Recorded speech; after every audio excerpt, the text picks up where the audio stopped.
Hey there, I'm Sarah Johnson. I am 32, single mom, and absolutely smitten with my 5-year-old daughter, Emily. We live in a small, cozy house out in the suburbs. It's nothing fancy, but it's ours. I work as a real estate agent, balancing the chaos of my job with the even crazier chaos of being a mom. It's tough, but somehow we manage. Now let me tell you about the real thorn in my side, my ex, Mark, and his overbearing mother, Barbara. Where do I even start? If Barbara shows up uninvited to one more of Emily's school events, I swear, I'm going to lose it. I vented to my best friend, Lisa, over coffee one morning. Lisa rolled her eyes. That woman needs a hobby, one that doesn't involve meddling in your life. You're telling me, I said with a sigh. And Mark? He just lets her get away with everything, like he's still a clueless teenager instead of a grown man with a kid. My thoughts drifted back to our marriage, a disaster from day one. Finding out he was cheating was bad enough, but the real kicker was Barbara blaming me for it. Can you believe that? At least Dave has been understanding through all this craziness, I said, referring to my boss. I don't know how I would manage without his support. Not many bosses would be cool with me ducking out for emergency custody hearings. You're lucky, Lisa replied. Most jobs would never allow that kind of flexibility. I glanced at my watch and groaned. Shoot, I've got to run. Emily's got her dance recital tonight. As I drove to pick her up from school, that familiar, gnawing anxiety returned. Ever since the divorce, I'd gone all out on home security. Top-of-the-line system, cameras, even a panic room. Sounds over the top, right? But with Mark and Barbara acting the way they had lately, I wasn't taking any chances. When I pulled up, there was Emily, my little ray of sunshine, her pigtails bouncing as she ran toward the car. Mommy, guess what? I got a gold star in math today, she announced proudly as she climbed in. That's amazing, sweetheart. I'm so proud of you. Are you ready for your big performance tonight? The drive home was filled with chatter about her day, and I couldn't help but smile as she practiced her dance moves from her car seat. No matter the drama with Mark or Barbara, Emily was my world. I'd do anything to keep her safe and happy. Back home, the usual evening routine kicked in. Homework, dinner, and getting ready for the recital. Helping Emily into her tutu, I couldn't help but smile. These were the moments that made it all worth it. You're going to be the most beautiful ballerina up there, I said, adjusting her tiny tiara. Even prettier than Lily, she asked, eyes wide. I laughed, way prettier. But remember, it's not about being the prettiest, it's about having fun and doing your best, okay? She nodded solemnly before breaking into a giggle as I tickled her. On our way out the door, I took one last glance at the security panel. All set, cameras on, alarms armed. Probably overkill, but better safe than sorry, right? Later that night, after the recital, I finally had the house to myself. Emily was at her first sleepover with her best friend from dance class, and I was trying not to be that mom who calls every 5 minutes to check in. I poured myself a glass of wine and settled onto the couch, ready to binge watch the series everyone had been raving about. But before I could start, I decided to check my voicemails. That's when I heard it. Barbara's voice, shrill and conspiratorial, not meant for my ears. Mark, honey, I've got it all planned out. When you pick up Emily next weekend, we'll head straight to the airport. I've already booked tickets to Arizona. By the time Sarah realizes what's happened, we'll be long gone. Emily will be so much better off with us, away from her manipulative mother. My heart stopped. I must have replayed that message 5 times, hands trembling more with each listen. This couldn't be real. They were planning to take Emily away from me, my baby. I don't even remember dialing Rachel's number, but suddenly my lawyer's voice was on the other end. Sarah, what's wrong? It's nearly 10 p.m. Rachel, I gasped, barely holding back tears. They're going to take Emily, Barbara, and Mark. I have proof, a voicemail. What do I do? My voice cracked as I explained everything. Okay, Sarah, listen carefully, Rachel said, her tone firm. Do not delete that voicemail. We need to preserve it as evidence. Write down everything you remember, every detail. First thing tomorrow, we're going to the police. Tomorrow. But what if they try something tonight? I asked, my voice shaky. Emily's safe at her sleepover, right? They can't do anything right now, and we need to approach this carefully to make sure it sticks. Rachel's voice remained calm but firm. Exactly. They can't act tonight. What we need to do is make sure everything is handled properly. In the meantime, call your friend Lisa. You shouldn't be alone right now. I nodded, then realized she couldn't see me. Okay, thanks, Rachel. 20 minutes later, Lisa burst through the door with a bottle of wine and a fire in her eyes. Those bastards. She fumed after I played her the voicemail. I always knew Barbara was crazy, but this is a whole new level. Fueled by adrenaline and fear, I began digging through old emails, texts, and every strange incident over the past year. It was as if a fog had lifted, and suddenly, everything started to make sense. Lisa, look at this, I said, pulling up photos on my phone. Remember when Emily came back from that visit with her hair cut short? Barbara said Emily had gum stuck in it, but look at this photo from the day before. Her hair was perfectly fine. I showed Lisa the images, my heart pounding. They cut her hair to look more like Mark's sister's kid. Lisa leaned in, eyes wide. Oh my God, you're right. And what about the time Emily kept talking about going to the zoo? Mark said they stayed at his mom's, but... She paused, eyes widening. They've been taking her places during supervised visits, probably telling her to keep it a secret. The realization hit me like a truck. How did I not see this before?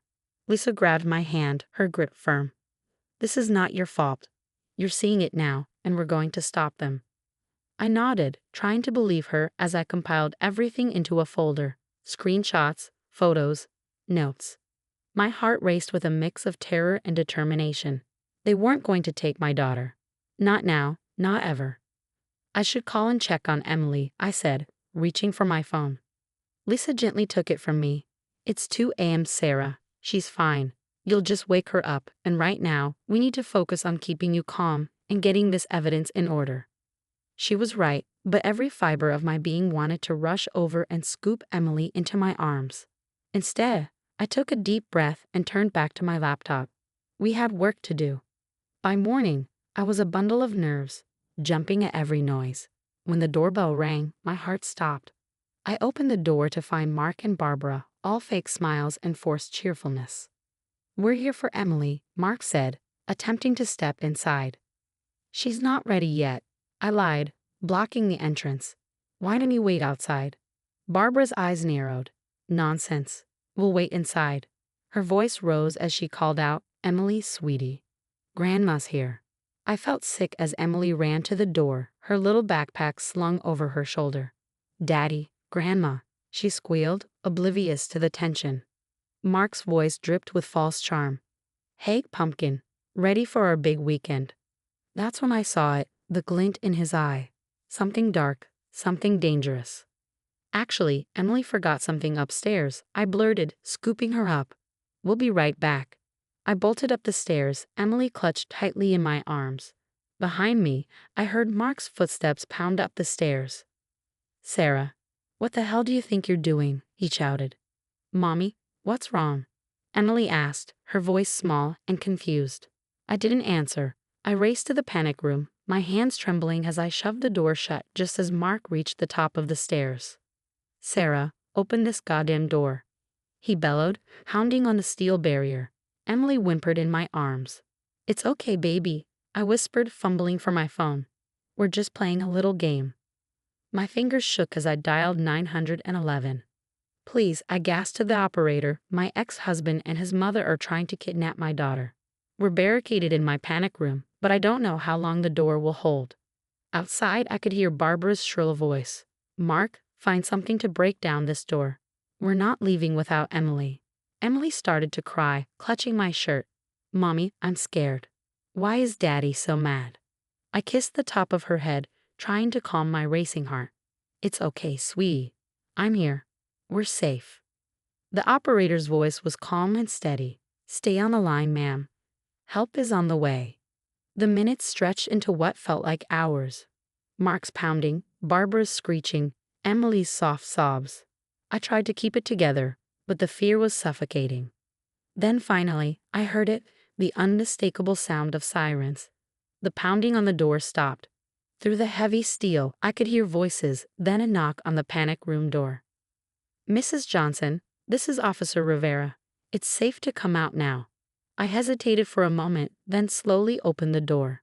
The hallway was filled with police officers. Mark and Barbara were being handcuffed, both red-faced and furious. "You can't do this. She's lying," Barbara shrieked. An officer approached me. "Ma'am, we'll need to hear that voicemail." With shaking hands, I played the recording. Mark's face went pale as Barbara's voice echoed through the hallway, detailing their plan to kidnap Emily. "Mark Johnson, Barbara Johnson, you're under arrest for attempted kidnapping," the officers said as they were led away. Mark's eyes met mine, cold and threatening.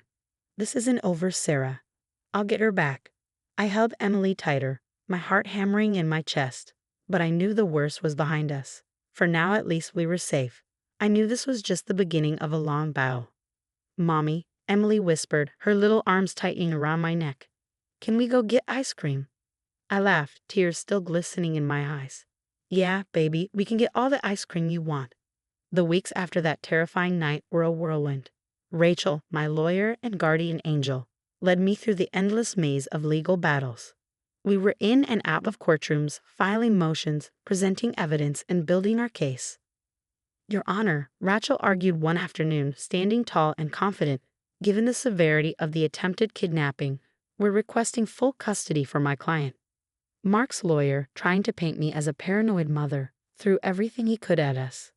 But that voicemail, Barbara's incriminating words, was undeniable. I'll never forget the sound of the judge's gavel as he delivered the ruling that changed everything. "In light of recent events, full custody is granted to Sarah Johnson. Mr. Johnson's visitation rights are hereby revoked, pending further evaluation." Outside the courtroom, Rachel hugged me tightly.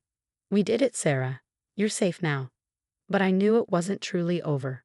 Barbara's trial for conspiracy to commit kidnapping was still on the horizon, and Mark was facing his own charges: attempted breaking and entering, violating court orders.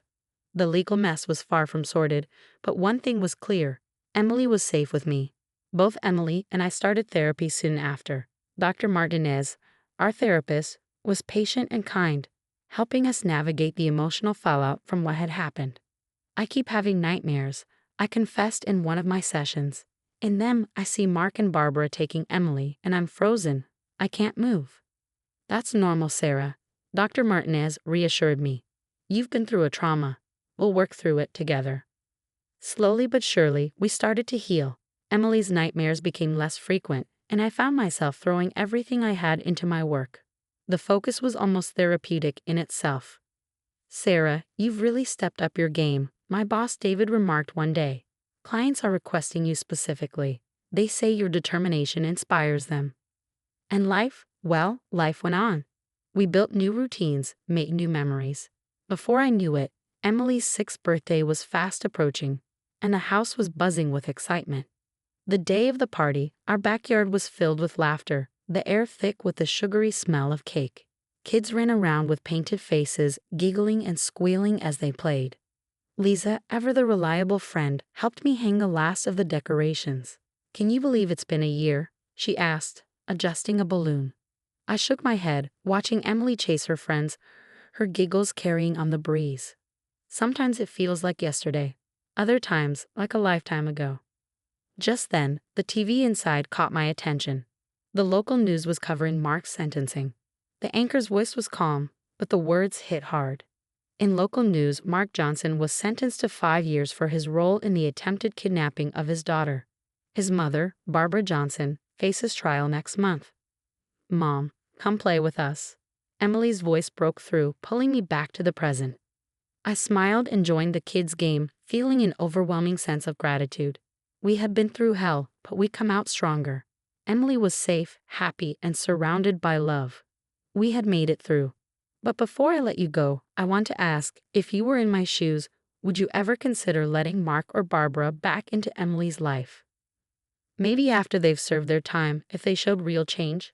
Or would you keep that door shut forever? Let me know in the comments. I'm curious to hear your thoughts.